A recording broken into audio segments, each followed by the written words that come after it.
ഒന്ന് കോറിന്തോസ് 3-ാം അധ്യായം. പക്വത പ്രാപിക്കാത്തവർ. സഹോദരരെ, എനിക്ക് നിങ്ങളോട് ആത്മീയ മനുഷ്യരോട് എന്നതുപോലെ സംസാരിക്കാൻ സാധിച്ചില്ല. ജഡിക മനുഷ്യരോട് എന്നതുപോലെയും ക്രിസ്തുവിനെക്കുറിച്ചുള്ള അറിവിൻ്റെ കാര്യത്തിൽ പൈതങ്ങളോട് എന്നതുപോലെയുമാണ് നിങ്ങളോട് ഞാൻ സംസാരിച്ചതും. ഗുരുവായ ഭക്ഷണം കഴിക്കാൻ ശക്തരല്ലാതിരുന്നതിനാൽ നിങ്ങൾക്ക് ഞാൻ പാൽ തന്നു. ഇപ്പോഴും നിങ്ങൾ ആ അവസ്ഥയിലാണ്. എന്തെന്നാൽ നിങ്ങൾ ഇപ്പോഴും ജഡിക മനുഷ്യർ തന്നെ. നിങ്ങളുടെ ഇടയിൽ അസൂയയും തർക്കവും നിലനിൽക്കുമ്പോൾ നിങ്ങൾ ജഡികരും സാധാരണക്കാരുമല്ലേ?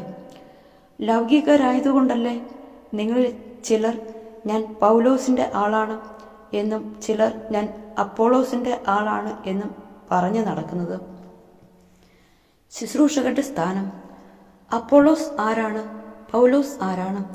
കർത്താവ് നിശ്ചയിച്ചതനുസരിച്ച് നിങ്ങളെ വിശ്വാസത്തിലേക്ക് നയിച്ച ശുശ്രൂഷകർ മാത്രം.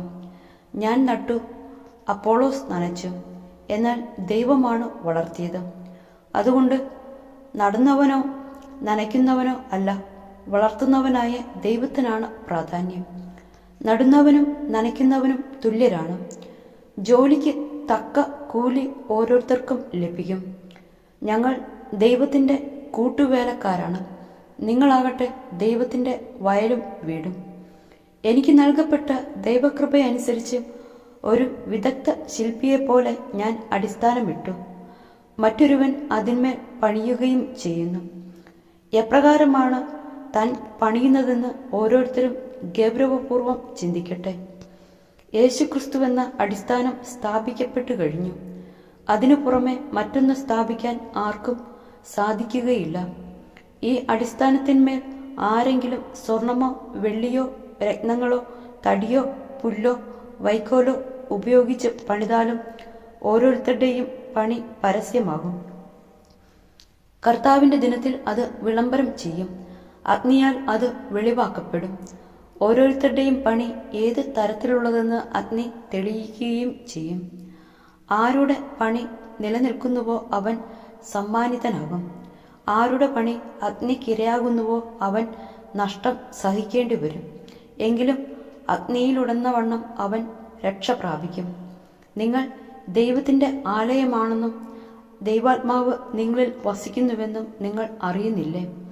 ദൈവത്തിൻ്റെ ആലയം നശിപ്പിക്കുന്നവനെ ദൈവവും നശിപ്പിക്കും. എന്തെന്നാൽ ദൈവത്തിൻ്റെ ആലയം പരിശുദ്ധമാണ്. ആ ആലയം നിങ്ങൾ തന്നെ. യഥാർത്ഥ ജ്ഞാനം. ആരും ആത്മവഞ്ചന ചെയ്യാതിരിക്കട്ടെ.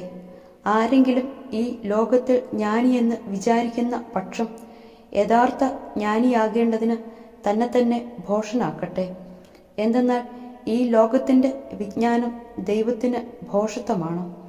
അവൻ ബുദ്ധിശാലികളെ അവരുടെ തന്ത്രങ്ങളിൽ തന്നെ കൊടുക്കുന്നു എന്നും ബുദ്ധിശാലികളുടെ ആലോചനകൾ വ്യർത്ഥങ്ങളാണെന്ന് കർത്താവ് അറിയുന്നു എന്നും എഴുതപ്പെട്ടിരിക്കുന്നു. അതിനാൽ മനുഷ്യരുടെ പേരിൽ നിങ്ങൾ അഭിമാനിക്കേണ്ട.